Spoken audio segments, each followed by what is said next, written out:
కాంగ్రెస్ సర్కారు విద్య వైద్యంపై ఫోకస్ చేస్తోందన్నారు మెదక్ ఎమ్మెల్యే మైనంపల్లి రోహిత్. కార్పొరేట్ స్థాయిలో ప్రభుత్వ కళాశాలలో విద్యాబోధన అందిస్తున్నట్టు తెలిపారు.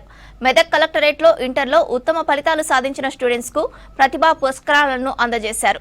తాను ఎమ్మెల్యే అయిన తర్వాత మెదక్ నియోజకవర్గంలో అన్ని ప్రభుత్వ పాఠశాలల్లో మౌలిక సదుపాయాలు కల్పించినట్టు చెప్పారు.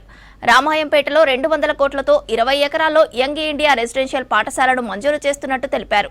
ఈ కార్యక్రమంలో మెదక్ కలెక్టర్ రాహుల్ రాజ్, కళాశాల సిబ్బంది, స్టూడెంట్స్ పాల్గొన్నారు.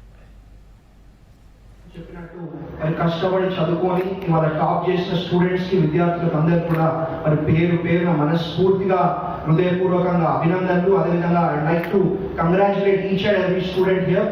అండ్ నేను మొదటగా ఎమ్మెల్యే గెలవగానే మరి నేను చెప్పడం జరిగింది, మాకు విద్య వైద్యం చాలా ముఖ్యం, ఎందుకంటే విద్య కన్నా వైద్యం కన్నా ఇంకా ముఖ్యమైన ఏం లేవు అనే ఒక ఉద్దేశంతో అన్ని పాఠశాలలో కూడా నేనే ప్రత్యేకంగా పోవడం జరిగింది. పోయినప్పుడు నాకు చాలా బాధ వేసింది, ఏంటంటే కనీసం మా ఆడపిల్లలకు ఒక టాయిలెట్ ఫెసిలిటీ కూడా లేని పరిస్థితి. అట్లాంటిది మరి ఇవాళ నేను గెలిచి 14 నెలలు అవుతా ఉన్నది. మరి 14 నెలల లోపలనే అన్ని స్కూళ్ళల్లో కూడా ఇవాళ టాయిలెట్లు మనం ఆడపిల్లలకు కట్టుకోవడం జరిగింది అని చెప్పి తెలియజేసుకుంటా ఉన్నా. ఇన్ఫ్రాస్ట్రక్చర్ కానివ్వండి, అన్నిటినీ మెరుగుపరిచే విధంగా మరి మేము పనిచేస్తాం.